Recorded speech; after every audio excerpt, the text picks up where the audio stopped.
आज जो हमारा टॉपिक है, सबसे पहले तो हम डिस्टेंस पर बात करेंगे कि भाई डिस्टेंस क्या होती है ना। अभी हम किस पर बात करेंगे बच्चों, कि अगर हमें किसी क्वेश्चन में डिस्टेंस की बात करता है तो डिस्टेंस से हमें क्या समझ में आता है। बच्चों डिस्टेंस का मतलब होता है कि पार्टिकल जिस पाथ पर चल रहा है, जिस पाथ को फॉलो कर रहा है, उसमें उसने कितनी लेंथ कवर की है ना। डिस्टेंस का मतलब होता है कि पाथ लेंथ कितनी कवर की है ना। तो डिस्टेंस को हम क्या लिख सकते हैं बच्चों, total path length, total path length, total path length, total path length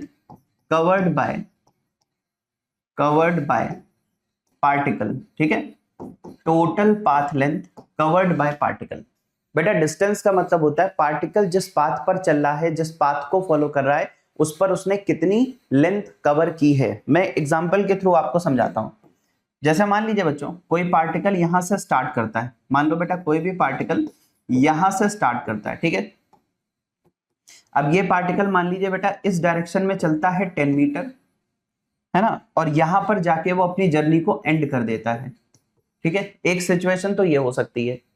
एक सिचुएशन बेटा ये भी हो सकती है कि सपोज इस पॉइंट से उसने स्टार्ट किया, ठीक है, यहां से स्टार्ट किया, इस डायरेक्शन में गया 10 मीटर, और फिर यहां से बेटा वापस आ गया ऐसे, और यहां पर उसने अपनी जर्नी को एंड किया और इधर 8 मीटर वापस आया। तो होने को ये भी हो सकता है।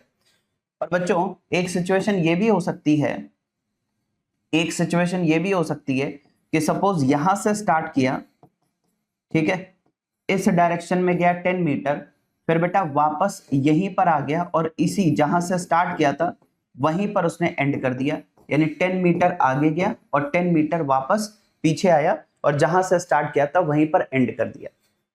अगर मैं आपसे पूछूं कि भाई डिस्टेंस कितनी कवर की है, तो बेटा डिस्टेंस को केवल इससे मतलब है कि आपने टोटल पाथ कितना कवर किया है, लेंथ कितनी कवर की है। ठीक है, तो बेटा अगर हम टोटल पाथ लेंथ देखें तो यहां पर यहां से यहां तक कितना कवर किया, 10 मीटर।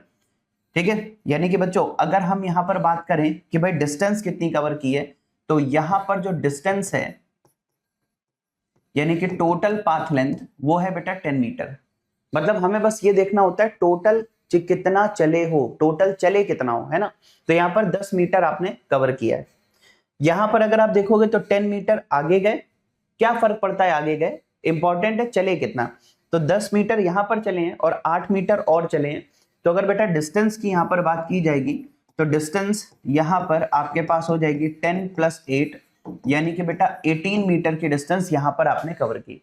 मैं फिर से बोल रहा हूं, डिस्टेंस का मतलब केवल किससे है, पाथ लेंथ, टोटल कितना लेंथ आपने कवर किया है। यहां पर आ जाओ, 10 मीटर आगे गए, 10 मीटर पीछे आए, आगे और पीछे से तो कोई मतलब ही नहीं है। 10 मीटर + 10 मीटर यानी कि 20 मीटर की डिस्टेंस आपने यहां पर कवर की है। तो डिस्टेंस अगर हम देखें 10 + 10 यानी कि 20 मीटर की डिस्टेंस आपने यहां पर कवर की है। लेकिन बच्चों अगर मैं इसी जगह पर डिस्प्लेसमेंट की भी बात कर लूं तो मुझे नहीं लगता कोई दिक्कत होगी आपको, है ना। डिस्प्लेसमेंट भी चलो निकाल लेते हैं। अगर मैं यहां पर डिस्प्लेसमेंट की बात करूं, बेटा डिस्प्लेसमेंट क्या होता है, इनिशियल से फाइनल तक का एक वेक्टर, उसको कोई मतलब नहीं है पाथ क्या है ना। डिस्प्लेसमेंट को सिर्फ इनिशियल पोजीशन से मतलब है और फाइनल पोजीशन से मतलब है। तो बेटा यहां पर अगर आप देखो तो ये इनिशियल पोजीशन है, ये फाइनल पोजीशन है। तो डिस्प्लेसमेंट अगर हम यहां देखें तो इनिशियल से फाइनल तक ये हमारे पास डिस्प्लेसमेंट होगा। डिस्प्लेसमेंट अगर आप देखो तो पॉजिटिव डायरेक्शन में है और उसका मैग्नीट्यूड है 10 मीटर, यानी हम कह सकते हैं 10 metre in 10 metre in 10 metre in positive x direction. ठीक है बेटा, जो डिस्प्लेसमेंट है वो क्या है, पॉजिटिव एक्स डायरेक्शन में 10 मीटर। चलो यहां पर डिस्प्लेसमेंट देखते हैं। बेटा ये इनिशियल पोजीशन है, ये फाइनल पोजीशन है। अगर आप देखो तो यहां से लेके यहां तक, यहां से लेके यहां तक, मतलब कि इनिशियल से फाइनल तक का वेक्टर। तो इनिशियल से फाइनल तक का वेक्टर डायरेक्ट अगर आप देखोगे तो ये आएगा। बेटा ये 10 है, ये 8 है, तो ये कितना हो जाएगा, 2 मीटर। कितना हो जाएगा, 2 मीटर। मतलब जहां से स्टार्ट किया और जहां पर एंड किया उसको डायरेक्ट मिलाना है, जहां से स्टार्ट किया और जहां पर एंड किया उसको डायरेक्ट ज्वाइन करना है।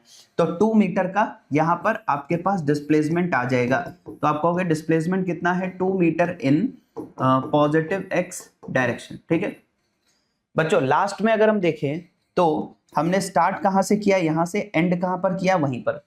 तो यहां पर बेटा अगर आप देखो तो स्टार्ट और एंड दोनों एक ही पॉइंट है, स्टार्ट और एंड दोनों एक ही पॉइंट है, मतलब जहां से स्टार्ट किया वहीं एंड किया। तो बेटा डिस्प्लेसमेंट तो जीरो हो गया, क्योंकि डिस्प्लेसमेंट क्या होता है कि जहां से आपने स्टार्ट किया है उसको हम फाइनल से ज्वाइन करते हैं। तो अगर जहां से स्टार्ट किया वहीं एंड किया तो इनिशियल फाइनल सेम हो गए, स्टार्ट और एंड सेम हो गए, तो डिस्प्लेसमेंट यहां पर कितना आ गया, जीरो हो गया। तो बेटा यहां पर अगर हम डिस्प्लेसमेंट देखेंगे तो ये जीरो आ गया। इन सारी चीजों को अगर आप देखो तो एक बात समझ में आती है, यहां पर डिस्टेंस कितनी है, 10 मीटर, और डिस्प्लेसमेंट का मैग्नीट्यूड कितना है, 10 मीटर, है ना। इसका क्या मतलब है कि सर जितना डिस्टेंस है डिस्प्लेसमेंट का मैग्नीट्यूड भी उतना ही है। तो अगर इस चीज को देखा जाए तो यहां से एक बात निकल के आती है सामने, और वो क्या है कि जो डिस्प्लेसमेंट है उसका मैग्नीट्यूड डिस्टेंस के बराबर हो सकता है। डिस्प्लेसमेंट का मैग्नीट्यूड डिस्टेंस के बराबर हो सकता है कब, जब पार्टिकल एक ही डायरेक्शन में चलता रहे। जब तक वो एक ही डायरेक्शन में चलता रहेगा तब तक हम कह सकते हैं डिस्प्लेसमेंट का मैग्नीट्यूड डिस्टेंस के बराबर है। लेकिन बेटा एक स्टेप आगे बढ़ो, यहां पर डिस्टेंस कितनी है, 18 मीटर, लेकिन डिस्प्लेसमेंट कितना हो गया, 2 मीटर, यानी डिस्प्लेसमेंट का मैग्नीट्यूड कम हो गया डिस्टेंस के कंपैरिजन में। क्यों ऐसा हुआ, क्योंकि पार्टिकल अपनी डायरेक्शन चेंज करके वापस लौट आया, है ना, मतलब कि गया और फिर उसी रास्ते पर वापस लौट आया। तो यहां पर अगर आप देखोगे तो डिस्प्लेसमेंट कम मिल रहा है, यानी दूसरी पॉसिबिलिटी क्या है कि डिस्प्लेसमेंट का जो मैग्नीट्यूड है वो डिस्टेंस से कम भी हो सकता है। क्यों बच्चों, डिस्प्लेसमेंट का जो मैग्नीट्यूड है वो डिस्टेंस से छोटा भी हो सकता है यहां पर, और डिस्प्लेसमेंट का मैग्नीट्यूड जीरो भी हो सकता है। तीसरी बात क्या है बेटा कि जो डिस्प्लेसमेंट है उसका मैग्नीट्यूड जीरो भी हो सकता है, लेकिन डिस्टेंस जीरो नहीं हो सकती, क्योंकि अगर पार्टिकल चल रहा है, अगर पार्टिकल मोशन कर रहा है तो कुछ ना कुछ पाथ लेंथ तो कवर करेगा ही करेगा। यानी कि बेटा अगर हम बात करें तो डिस्प्लेसमेंट कैन बी जीरो, लेकिन अगर डिस्टेंस है तो डिस्टेंस जीरो नहीं हो सकती, बट डिस्प्लेसमेंट जीरो हो सकता है। ठीक है, तो आपसे कभी भी आगे पूछा जाए कि भाई डिस्प्लेसमेंट और डिस्टेंस में कौन छोटा हो सकता है, कौन बड़ा हो सकता है या बराबर हो सकता है, तो आप ध्यान रखिएगा जो डिस्प्लेसमेंट है वो डिस्टेंस के इक्वल भी हो सकता है और उससे छोटा भी हो सकता है। डिस्टेंस के इक्वल कब होगा, जब पार्टिकल एक ही डायरेक्शन में चलता रहे, और उससे छोटा कब हो जाएगा, जब पार्टिकल वापस लौट आए। सही है, और डिस्प्लेसमेंट जीरो हो सकता है बट डिस्टेंस जीरो नहीं हो सकती अगर पार्टिकल मूव कर रहा है। हाँ, अब पार्टिकल चलना ही स्टार्ट ना करे, पार्टिकल हमेशा एक ही जगह पर रह जाए, तब तो डिस्टेंस जीरो हो जाएगी, बट अगर वो जरा सा भी मूव करता है तो डिस्टेंस जीरो नहीं हो सकती। ठीक है, तो ये चीज भी हम लिख सकते हैं, ये वाला पॉइंट भी बेटा यहां पर लिखा जा सकता है। क्या बोल सकते हैं, फॉर अ मूविंग पार्टिकल, मतलब अगर कोई पार्टिकल बेटा मोशन कर रहा है तो जो डिस्टेंस वाला पार्ट है वो जीरो नहीं हो सकता। अगर कोई भी पार्टिकल बेटा मोशन कर रहा है तो डिस्टेंस कभी भी जीरो नहीं हो सकती, कुछ ना कुछ डिस्टेंस तो कवर करेगा ना, है ना। तो बिल्कुल ये चीज आपको इसमें ध्यान रखनी है। अब एक क्वेश्चन लेते हैं, उससे हम ये समझने की कोशिश करेंगे कि भाई डिस्प्लेसमेंट और डिस्टेंस कैसे फाइंड करना है। तो बेटा यहां पर x है, x क्या है, पार्टिकल की पोजीशन, x एक्सिस पर पार्टिकल की जो पोजीशन है वो x कोऑर्डिनेट से रिप्रेजेंट कर रहे हैं, और t यहां पर क्या है, टाइम है। बच्चों यहां पर अगर हम देखें तो हमारे पास ग्राफ यहां पर कुछ ऐसा है कि यहां पर मान लीजिए पार्टिकल की पोजीशन है 10, है ना, x जो है वो मीटर में है और टाइम जो है वो सेकंड में है। ठीक है, फिर पार्टिकल यहां पर गया, इस जगह पर पोजीशन हो गई 20, फिर पार्टिकल बेटा यहां तक आया। ठीक है, यहां पर अगर हम देखें तो ये पोजीशन है 15। ठीक है, फिर पार्टिकल की पोजीशन थोड़ी देर तक कांस्टेंट रही, और उसके बाद बेटा ऐसे रिड्यूस होके और यहां पर अगर हम चेक करें, इसको मैं थोड़ा सा एक्सटेंड कर देता हूं। ठीक है, ऐसे क्वेश्चंस में क्या ना आपका दिमाग धीरे धीरे क्वेश्चन सॉल्व करने के लिए और अच्छा होता जाएगा। ठीक है, और यहां पर मान लीजिए बेटा ये जो वैल्यू है वो है -5। ठीक है, और इस पोजीशन पर अगर हम टाइम की बात करते हैं तो मान लो 20 सेकंड है। बच्चों अगर हमसे पूछा जाए कि 0 से लेके 20 सेकंड तक पार्टिकल ने टोटल डिस्टेंस कितनी कवर की है और उसका डिस्प्लेसमेंट कितना है। ठीक है, यानी कि हमसे जो क्वेश्चन पूछा जा रहा है वो है between t is equal to 0 and t is equal to 20 second, है ना। तो 0 से 20 सेकेंड के बीच में दो चीजें हमसे पूछी गई हैं। पहला क्या है कि पार्टिकल ने डिस्टेंस कितनी कवर की है, और दूसरा है बेटा पार्टिकल का डिस्प्लेसमेंट कितना है। ठीक है, तो मैं चाहता हूं एक बार पहले आप ये क्वेश्चन खुद से ट्राई करो, फिर मैं आपको बताऊंगा कि इसको सॉल्व करने का तरीका क्या है। ठीक है, तो 1 मिनट बेटा आप इस क्वेश्चन को खुद से ट्राई करो। ठीक है, अब देखो बच्चों, इस तरह के क्वेश्चन जब भी आपके सामने आए, आपकी अप्रोच क्या होनी चाहिए। सबसे पहले आपको क्या करना होता है, ये ग्राफ है ना, तो आपको ग्राफ के अंदर सॉल्व नहीं करना है। आपको क्या करना है, पहले ये समझना है कि एक्स एक्सिस पर पार्टिकल कहां पर है। आप समझ रहे हैं भाई, ये तो ग्राफ है। अब ग्राफ को रीड करना है और ये समझना है कि इनिशियली वो पार्टिकल कहां था, फिर किधर किधर गया, फिर फाइनली वो पार्टिकल कहां पर है। मतलब एक्स एक्सिस पर पार्टिकल को लोकेट करना है। ठीक है, अब जरा समझिएगा, अगर मैं एक्स एक्सिस पर पार्टिकल को लोकेट करूं तो ये बेटा हो गई हमारे पास एक्स एक्सिस, ये हमारे पास है एक्स एक्सिस। ठीक है, अब जरा चेक करो इनिशियली पार्टिकल कहां पर है। सबसे पहले ये देखो, तो बेटा t इज इक्वल टू 0 पर अगर हम देखें तो पार्टिकल की पोजीशन है 10। अगर आप t बराबर 0 पर देखोगे तो पार्टिकल की पोजीशन है 10। ठीक है, तो बेटा यहीं से स्टार्ट करते हैं। तो मान लो t इज इक्वल टू 0 पर अगर हम चेक करते हैं तो पार्टिकल यहां पर कहीं था। ठीक है, तो x इज इक्वल टू 10, मतलब ये जो पोजीशन है वो क्या है, x is equal to 10, t is equal to 0 पर, तो पार्टिकल यहां पर था। ठीक है बेटा, इसके बाद अगर आप देखो, इसको बहुत ध्यान से देखना, तो x धीरे धीरे बढ़ रहा है, बढ़ रहा है, बढ़ रहा है, बढ़ रहा है, और बढ़ते बढ़ते कितना हो गया 20। यानी कि जो पोजीशन पहले 10 थी, अब वो इंक्रीज होते होते होते होते, अब पोजीशन इंक्रीज कब होगी, जब आप इधर जाओगे। तो यहां से और हमें कहां पहुंचना है, x इज इक्वल टू 20 पर। मतलब हम कह सकते हैं कि किसी समय पर पार्टिकल x बराबर 20 पर पहुंच गया होगा। ठीक है, ये देखो 20 हो गया। फिर 20 से आप केवल x को देखो, ये है ना, 20 से वो 15 पर आ गया। देखो 15 पर आ गया, 20 से 15 पर आ गया, यानी कि यहां से वापस, तो 20 से 15 पर लाना, यानी कि यहां से इसको आप इस तरीके से वापस लाइए और उसको उसकी पोजीशन 15 पर पहुंचाइए, ये है। तो ये हो गया बेटा x बराबर 15। अब क्या है, कुछ समय के लिए 15 पर ही रहा, यानी कि इस पोजीशन से लेके इस पोजीशन तक, मतलब इस टाइम से इस टाइम के बीच का जो इंटरवल है उसमें उसकी पोजीशन चेंज नहीं हुई, वो 15 पर ही बैठा हुआ है, वो 15 पर ही बैठा हुआ है। ठीक है, 15 पर ही है, मतलब रेस्ट में ही है, यहां से अपनी जगह से हिला भी नहीं है। ठीक है, तो 15 पर ही है। अब हम इसके बाद अगर आगे देखेंगे तो बेटा यहां से और फाइनली 20 पर अगर आप देखो तो उसकी पोजीशन हो गई -5। बात समझ में आ रही है, मतलब कि 15 से पोजीशन डिक्रीज होके, 15 से पोजीशन डिक्रीज होके -5, तो 15 कुछ देर तक तो 15 पर ही रहा, उसके बाद वो यहां से चल करके और कहां पर आ गया होगा, -5 पर आ गया होगा। यानी कि अगर हम देखें तो ये जो पोजीशन है x इज इक्वल टू -5 है, यहां पर आ गया। तो ये बेटा इसकी जर्नी है। आप इसकी जर्नी को अगर x एक्सिस पर देखोगे तो क्या था, पहले वो 10 पर था, 10 से वो 15 पर गया, सॉरी 20 पर गया, 20 से वो 15 पर आया, 15 पर कुछ इंटरवल के लिए रेस्ट पे रहा, फिर उसके बाद वो -5 पर आ गया। तो ये जर्नी है इस पार्टिकल की, है ना। यहां तक तो सर हमें समझ में आता है। अब इसके बाद बेटा आपसे यहां पर दो चीजें पूछी गई है, टोटल डिस्टेंस। डिस्टेंस तो बहुत आसान है, आप ये देखो, अगर डिस्टेंस फाइंड करना है तो इसके लिए बस एक काम करो बेटा, ये 10 और ये 20, तो 10 और 20 के बीच में गैप कितना होता है, 10 मीटर का। कैसे निकालोगे, 20 - 10, तो 10 मीटर का गैप तो ये हो गया। अच्छा, ये बेटा 20 और ये अगर देखो तो -5, तो 20 और -5 के बीच का गैप होगा 25।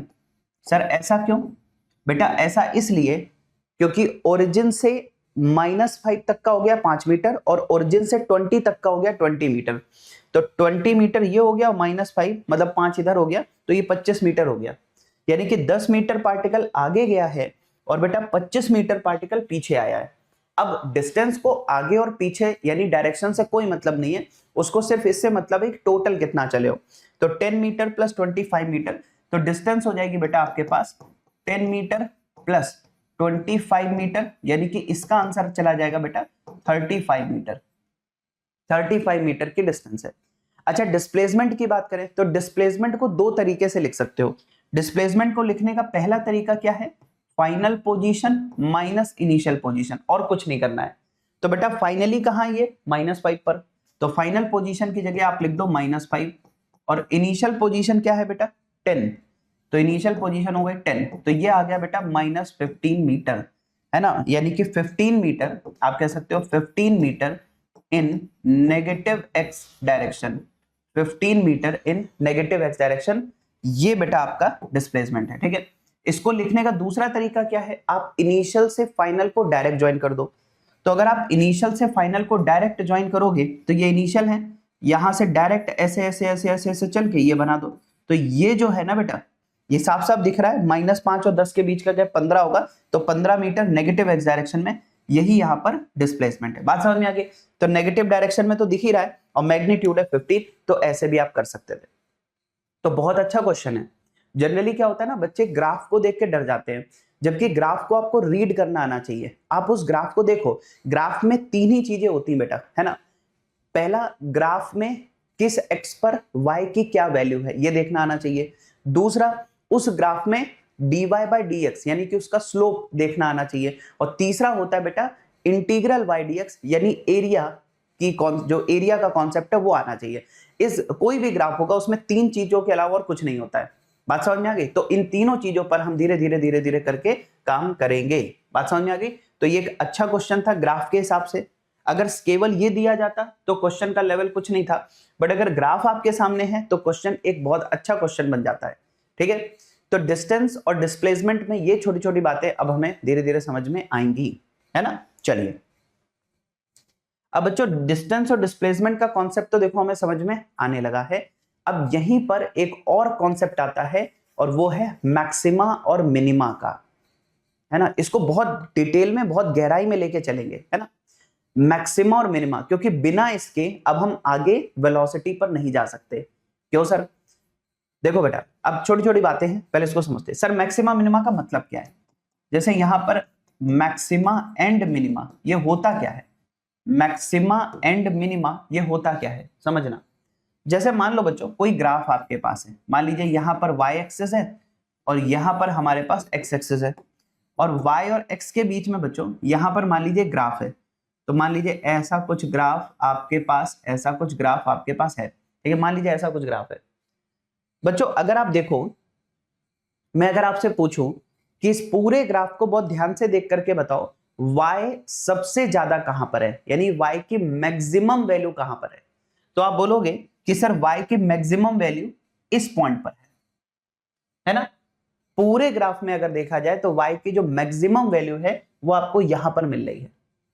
लेकिन अगर मैं आपसे कहूं कि y का मैक्सिमा कहां है, दोनों में अंतर है। मैक्सिमम वैल्यू और मैक्सिमा दोनों में अंतर है। अगर मैं बोलता हूं मैक्सिमम वैल्यू कहां पर है, तो पूरे ग्राफ में जहां सबसे ज्यादा y आपको दिख रहा है वही उसकी मैक्सिमम वैल्यू है। लेकिन अगर मैं बोलता हूं y का मैक्सिमा कहां है, तो बेटा मैक्सिमा जो होता है ना, वो बिल्कुल वैसे होता है जैसे नहीं कि हर गली मोहल्ले का एक टॉपर है। बात समझ में आ रही है ना। जैसे मान लो एक गली है, उसका एक टॉपर है, तो वो एक तरीके से मैक्सिमा हो गया। लेकिन अगर मैं पूछूं कि पूरे देश में सबसे ज्यादा मार्क्स किसके हैं, तो वो मैक्सिमम हो गया। आप समझ रहे हैं? इसी तरीके से जो मैक्सिमा है, मैक्सिमा का मतलब होता है लोकल मैक्सिमा। मैं आपको समझाता हूं कैसे। जैसे बेटा आप ऐसा मान लो कि अगर हम यहां देखें, देखो समझना, ये वाला जो पॉइंट है, ये वाला जो पॉइंट है वो अपने आस पड़ोस वाले पॉइंट्स के कंपैरिजन में ज्यादा वैल्यू पर है ना। मैं ये नहीं कह रहा हूं कि ये सबसे ज्यादा है, सबसे ज्यादा तो ये है, लेकिन ये वाला जो पॉइंट है अपने पड़ोसियों के कंपैरिजन में, इसके जो पड़ोसी है ना, इधर वाला हो चाहे इधर वाला हो, है ना, इसका लेफ्ट पड़ोसी और इसका राइट पड़ोसी, है ना, तो जो इसके नेबर्स हैं उनके रिलेटिव अगर हम देखें तो ये ज्यादा वैल्यू पर है, तो इसको हम कहते हैं ये मैक्सिमा है। इसी तरह ये वाला जो पॉइंट है ये भी अपने लेफ्ट और राइट पड़ोसी की तुलना में, है ना, ज्यादा वैल्यू पर है, तो ये वाला पॉइंट भी मैक्सिमा हो गया। ये वाला जो पॉइंट है वो भी अपने लेफ्ट और राइट पड़ोसी की तुलना में ज्यादा वैल्यू पर है, तो ये भी मैक्सिमा है। तो एक ग्राफ के अंदर बहुत सारे मैक्सिमा हो सकते हैं, लेकिन मैक्सिमम वैल्यू एक ही होगी। अब मुझे लगता है आप समझ पा रहे होंगे। तो मैक्सिमा और मैक्सिमम में ये अंतर है। तो अभी हम बात कर रहे हैं मैक्सिमा की। मैक्सिमा का मतलब क्या है कि लोकल मैक्सिमा, मतलब वो अपने पड़ोसियों के कंपैरिजन में ज्यादा वैल्यू पर होगा तो उसको हम बोल सकते हैं मैक्सिमा। ठीक है, एक तो ये बात समझ में आई। अब मैं ये वाला ग्राफ यहां से हटा देता हूं और बस एक ही ग्राफ बनाऊंगा, ध्यान से समझिएगा। जैसे मान लीजिए बच्चों, अभी पहले मैं मैक्सिमा का कॉन्सेप्ट समझाना चाह रहा हूं, फिर मिनिमा का भी उसी में लेंगे। तो अगर मैक्सिमा का कॉन्सेप्ट समझना है तो उसके लिए काम करते हैं, ग्राफ ऐसा ले लेते हैं। ठीक है, ग्राफ ऐसा ले लेते हैं, बस ज्यादा नहीं है ना, ऐसा कुछ ग्राफ ले लेते हैं। ठीक है, अब बेटा ये वाला जो ग्राफ है इसमें अगर आप चेक करो तो सबसे पहले ये जो पॉइंट आपको दिखाई दे रहा है, ये जो पॉइंट आपको दिखाई दे रहा है, इस पॉइंट पर y की जो वैल्यू है वो इसके लेफ्ट और राइट जो नेबर्स हैं उनके रिलेटिव ज्यादा है। अब ध्यान से समझना भाई, ये जो है वो इससे भी ज्यादा है, इससे भी ज्यादा है, इसलिए क्या हो गया बेटा, ये मैक्सिमा हो गया। अब मैक्सिमा पर हो क्या रहा है उसको समझना पड़ेगा, और बहुत गहराई में, अपने को रटना नहीं है। कई बार बच्चे क्या करते हैं, इसकी कंडीशन डायरेक्ट रट लेते हैं, है ना। क्या रट लेते हैं कि पहला डिफरेंशिएशन 0 होना चाहिए और दूसरा जो डिफरेंशिएशन है वो नेगेटिव होना चाहिए। मैं कहता हूं क्यों रटना है, आप उसको समझ के चलो, है ना। चीजें जितना ज्यादा समझोगे ना, दिमाग उतना ज्यादा आपका मतलब स्किल्ड होता चला जाएगा, समझ रहे, अच्छे अच्छे क्वेश्चन आप कर पाओगे। तो देखो यहाँ पर सबसे पहले बेटा, जिस पॉइंट पर y आपको मैक्सिमा दिखाई दे रहा है, अगर मैं वहां पर एक टेंजेंट ड्रॉ करूं, इस पॉइंट पर अगर मैं टेंजेंट ड्रॉ करूं तो वो टेंजेंट ऐसी आएगी, है ना। जिस पॉइंट पर y आपको मैक्सिमा दिखाई दे रहा है उस पॉइंट पर टेंजेंट ऐसी आएगी। अब बेटा ये जो टेंजेंट है वो एकदम क्लियर दिखाई दे रहा है, ये टेंजेंट x एक्सिस के पैरेलल है, और इस टेंजेंट पर अगर आप चलोगे तो y चेंज नहीं होगा।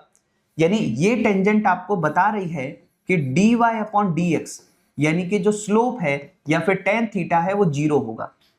एकदम साफ दिखाई दे रहा है भाई, इस टेंजेंट के अलोंग अगर कोई चलेगा तो y में कोई चेंज नहीं हो रहा है, और अगर इस टेंजेंट के अलोंग चलने पर y चेंज नहीं हो रहा है, इसका मतलब क्या हुआ बेटा, इस टेंजेंट पर dy बाई dx 0 है, यानी कि जहां पर y का मैक्सिमा है वहां पर dy बाई dx तो 0 है। ठीक है, अब एक और गहरी बात है, उसको समझना। गहरी बात क्या है, गहरी बात बेटा ये है कि अगर मैं इस पॉइंट से जस्ट पहले एक टेंजेंट ड्रॉ करूं तो वो टेंजेंट ऐसी आएगी, और इस पॉइंट के बाद अगर मैं टेंजेंट ड्रॉ करूं तो वो टेंजेंट ऐसी आएगी, है ना। अच्छा बच्चों, ये वाली टेंजेंट हमें क्या बता रही है, समझना। ये टेंजेंट हमें बता रही है कि जो dy अपॉन dx है वो पॉजिटिव है। क्यों पॉजिटिव है, क्योंकि बेटा ये इंक्रीजिंग है, ये इंक्रीजिंग है, तो ये टेंजेंट बता रही है dy बाई dx क्या है, पॉजिटिव है।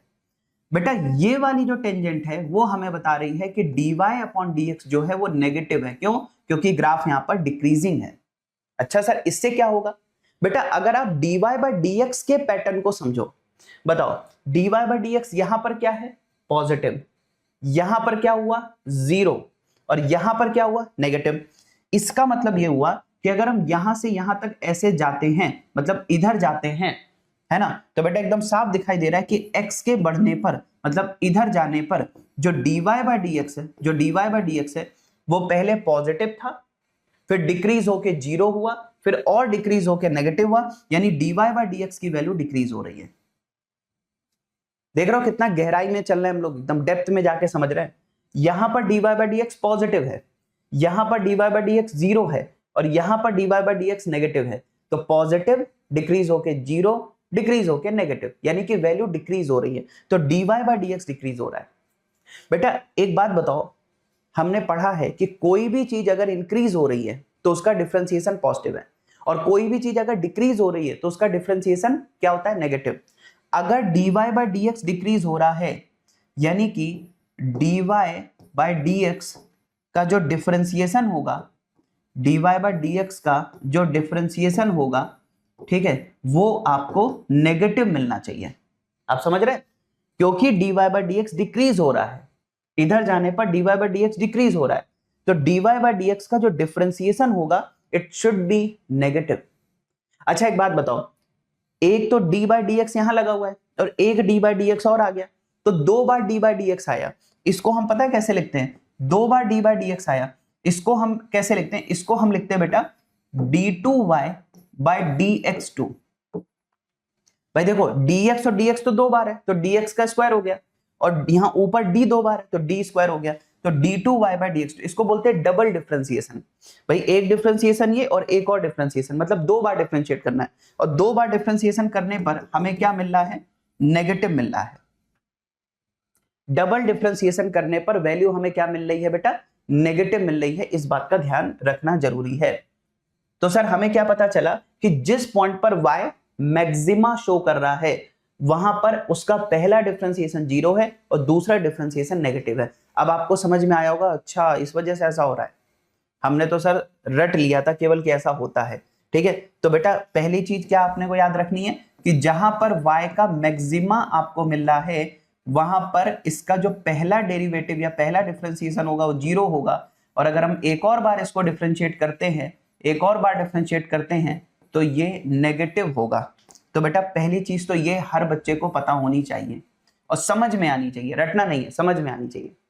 ठीक है, अब जिस तरीके से मैंने मैक्सिमा का कॉन्सेप्ट आपको बताया है उसी तरह से मिनिमा को भी समझा जा सकता है। आ जाओ उसको भी समझते हैं। जिस तरह से मैंने मैक्सिमा का कॉन्सेप्ट आपको बताया है उसी तरह से मिनिमा को भी समझ सकते हैं। कैसे समझेंगे वो देखो बेटा। मिनिमा के लिए मान लो ऐसा ग्राफ लिया, सर ऐसा ही क्यों लिया, वो इसलिए लिया क्योंकि अगर आप इस पॉइंट को देखोगे तो ये अपने लेफ्ट और राइट पड़ोसी के साथ कंपैरिजन करने पर कम है, लेफ्ट और राइट वालों से छोटी वैल्यू पर है, इसलिए मिनिमा है। मिनिमा मतलब लोकल मिनिमा। तो बेटा एक काम करो, अगर मैं इस पॉइंट पर टेंजेंट ड्रॉ करता हूं तो क्या वो टेंजेंट ऐसी आएगी, हाँ सर। और अगर मैं इस टेंजेंट पर चलना स्टार्ट करूं ऐसे ऐसे ऐसे ऐसे ऐसे तो y चेंज नहीं होगा, यानी इस टेंजेंट के अलोंग चलने पर y कांस्टेंट होगा, यानी कि dy/dx की वैल्यू तो 0 मिल जाएगी। ठीक है, dy/dx यहां 0 मिलेगा। अगर मैं इससे जस्ट पहले और जस्ट बाद, तो इससे जस्ट पहले तो टेंजेंट ऐसी बनेगी, इसके जस्ट बाद तो टेंजेंट ऐसी बनेगी। ये जो टेंजेंट है वो हमें बता रही है कि जो dy/dx है वो नेगेटिव है। देखो साफ दिख रहा है, ये टेंजेंट हमें बता रही है कि dy/dx नेगेटिव है, यानी कि ऐसा नेगेटिव डिक्रीज कर रहा है। और ये टेंजेंट हमें बता रही है कि जो dy/dx है वो बेटा पॉजिटिव है। अब एकदम क्लियर दिखाई दे रहा है, एकदम क्लियर दिखाई दे रहा है, एकदम क्लियर दिखाई दे रहा है कि अगर तुम इधर जाते हो यानी कि अगर x को बढ़ाते हो तो बेटा x के बढ़ने पर जरा dy/dx का पता लगाना। तो यहां पर dy/dx क्या नेगेटिव है, फिर नेगेटिव से बढ़ करके 0 हुआ और 0 से बढ़ करके पॉजिटिव हुआ, नेगेटिव से बड़ा 0, 0 से बड़ा पॉजिटिव, यानी dy/dx इंक्रीज हो रहा है। और जब भी कोई क्वांटिटी इंक्रीज होती है उसका डिफरेंशिएशन क्या होता है, पॉजिटिव होता है। तो इसको डिफरेंशिएट करो, यानी कि अगर dy/dx का डिफरेंशिएशन किया जाए तो ये पॉजिटिव होगा क्योंकि वैल्यू इंक्रीज कर रही है।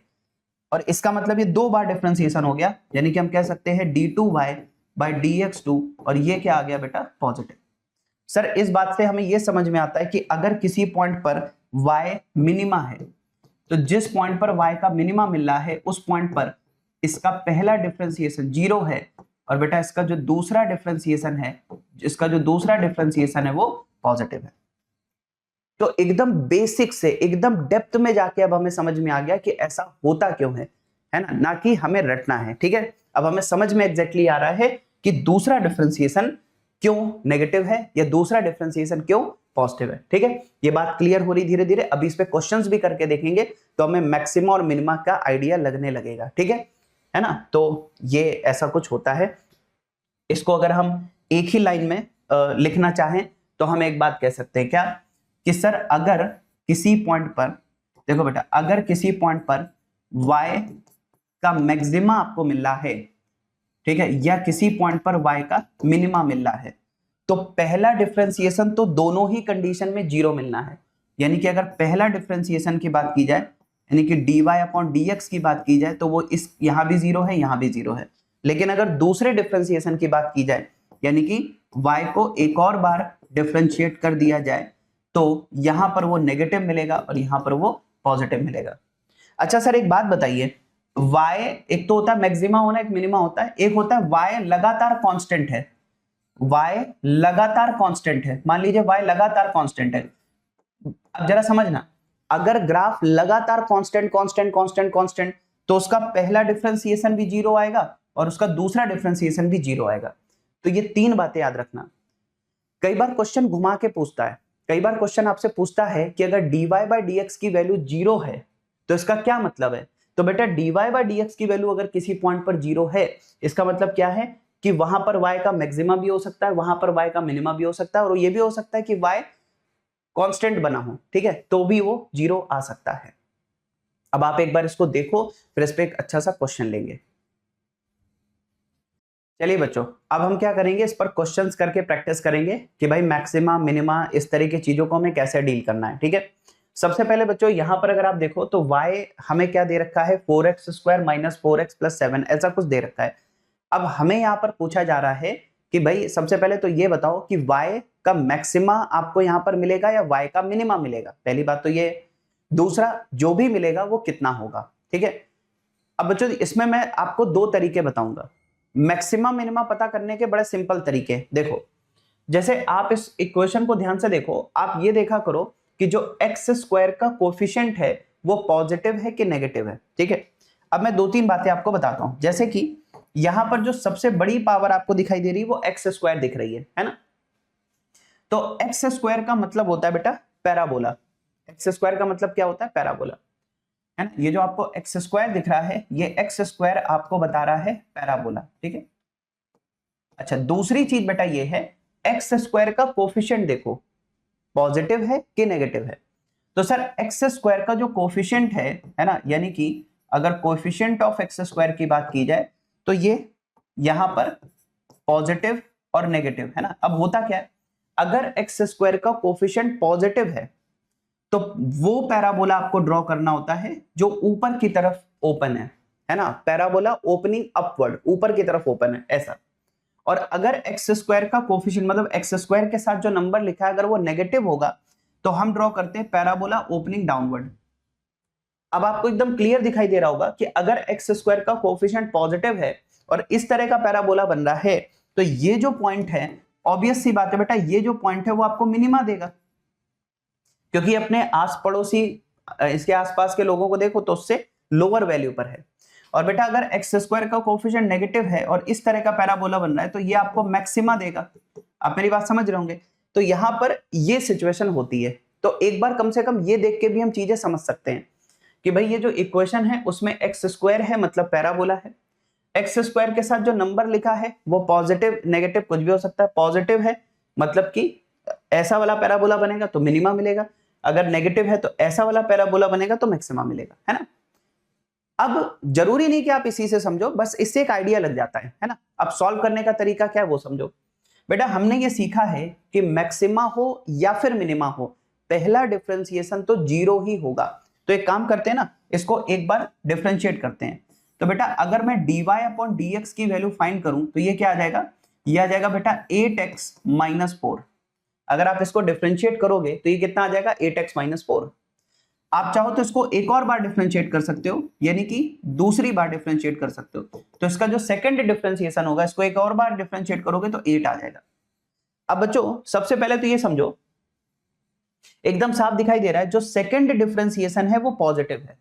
सेकंड डिफरेंशिएशन पॉजिटिव है और सेकंड डिफरेंशिएशन पॉजिटिव है, इसका मतलब आपको मिनिमा मिलने वाला है। सेकंड डिफरेंशिएशन का पॉजिटिव होने का सीधा इंडिकेशन है कि आपको y का मिनिमा मिलने वाला है। लेकिन मिनिमा कहां मिलेगा और कितना होगा वो कैसे करोगे। तो सर आपको पता है कि भाई y का मिनिमा हो या फिर मैक्सिमा हो उसके लिए पहला डिफरेंशिएशन 0 होना चाहिए। तो बेटा पहला डिफरेंशिएशन है 8x माइनस 4, इसको 0 कर दो। तो अगर मैं पहला डिफरेंशिएशन यानी कि dy अपॉन dx को 0 कर दूं, यानी कि मुझे 8x माइनस 4 को 0 करना होगा और यहां से x की वैल्यू आ जाएगी 1/2, यानी कि x इज इक्वल टू 1/2 पर y जो आपको मिलेगा वो मिनिमा मिलेगा। बात समझ आ रही, मिनिमा मिलेगा लेकिन कहां पर मिलेगा, जब x की वैल्यू 1/2 होगी। अगर आपको y का मिनिमा फाइंड करना है तो y का जो मिनिमा है वो क्या होगा, देखो बेटा इस y के एक्सप्रेशन में x की जगह 1/2 रख दो। तो देखो क्या है 4 और x की जगह 1/2 रख दो, फिर यहां पर क्या है 4 x की जगह 1/2 रख दो और प्लस क्या है 7। अब बच्चों यहां पर देखो 4 इंटू 1/4 तो ये हो जाएगा 1, यहां से बेटा आ जाएगा 2 और यहां पर हो गया प्लस 7, ठीक है। तो 7 और 1 8 माइनस 2 यहां पर 6 आ गया, यानी कि y का जो मिनिमा बेटा आपको मिल रहा है वो आपको 6 मिल रहा है ना। कितना आसानी से आपने इन सारी चीजों को समझ लिया, ठीक है, मुझे लगता है क्लियर हो गया होगा। अब इसी तरह से एक क्वेश्चन और देखो, उससे और बढ़िया प्रैक्टिस होगी आपकी। मान लो y इज इक्वल टू आपको गिवन है x क्यूब माइनस 3x, ठीक है, ये गिवन है। अब आपसे कोई कहता है कि भाई मुझे ये बताओ y का मैक्सिमा मिलेगा कि मिनिमा मिलेगा, और जो भी मिलेगा वो क्या मिलेगा। तो सिंपल तरीका है, बिल्कुल रूल्स को फॉलो करेंगे। सबसे पहले इसको एक बार डिफरेंशिएट कर दो, तो बेटा ये आ जाएगा 3x स्क्वायर माइनस 3। क्या आ जाएगा 3x स्क्वायर माइनस 3, ये पहला डिफरेंशिएशन है। अगर मैं इसे एक और बार डिफरेंशिएट करूं, यानी कि सेकंड डिफरेंशिएशन, तो बेटा वो मुझे मिल जाएगा यहां पर 6x, केवल 6x मिल जाएगा, क्योंकि इसका तो 0 हो जाएगा। अब बेटा मुझे नहीं पता कि इसकी वैल्यू पॉजिटिव है कि नेगेटिव है, क्योंकि वो x पे डिपेंड कर रहा है। तो एक काम करना पड़ेगा, मुझे y का मैक्सिमा चाहिए हो या मिनिमा चाहिए हो, तरीका सिंपल है, पहला डिफरेंशिएशन 0 होना चाहिए। तो चलो एक काम करते हैं, मैक्सिमा मिनिमा मुझे नहीं पता, बट पहला डिफरेंशिएशन 0 होना चाहिए। तो बेटा dy अपॉन dx को चलो 0 के बराबर कर दो। बताओ dy बाई dx कितना आया, 3x स्क्वायर माइनस 3। तो यहां पर लिखेंगे 3 कॉमन कर लो, है ना, या इसको ऐसे ही लिख दो, कोई दिक्कत नहीं है। 3x स्क्वायर माइनस 3 बराबर 0, ठीक है। तो बेटा यहां से अगर आप देखोगे तो 3 कॉमन कर लिया, x स्क्वायर माइनस 1 बराबर क्या हो गया 0, यानी कि बेटा x स्क्वायर माइनस 1 बराबर क्या हो गया 0, यानी x स्क्वायर बराबर क्या हो गया 1। तो x की वैल्यू आपको +1 भी मिल सकती है और -1 भी मिल सकती है। ये बहुत ध्यान देने वाली बात है। बच्चे कई बार जल्दबाजी में x की वैल्यू बस 1 ले लेते हैं, नहीं, 1 का स्क्वायर भी 1 होता है, और -1 का स्क्वायर करोगे तो भी 1 आएगा, है ना।